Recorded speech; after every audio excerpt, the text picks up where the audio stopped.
আমরা প্রতিদিন ভিডিও দেখে দেখে 2-3 ঘন্টা 4 ঘন্টা এমন নষ্ট করে ফেলি, কিন্তু নিজের একটা অপশনাল কাজ আধা ঘন্টা করব সেটাও করি না। আর নিজেদের যাবতীয় যত কাজ আছে সেগুলোও করতে চাই না। যে কোনো কাজ করার ইচ্ছা হলেই অলসতা চলে আসে ভিতরে, কিন্তু ভিডিও দেখতে দেখতে আমরা এক একজন 2 ঘন্টা 3 ঘন্টা 4 ঘন্টা এমন পার করে ফেলি। আমাদেরকে ভালো কিছু করতে হলে এই অলসতা কাটিয়ে উঠতে হবে, নয়তো আমরা এই ভিডিও দেখে দেখে দেখে দেখে আমাদের এতটা সময় নষ্ট করলে লাইফে কিচ্ছুই হবে না।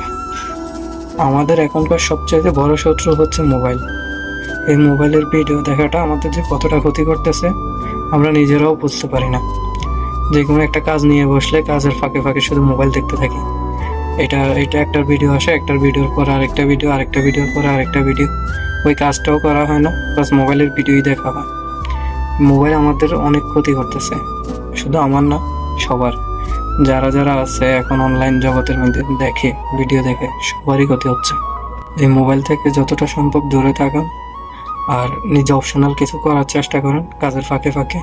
সেটা আপনাদের, আমাদের, সবার জীবনের জন্যই উপকৃত।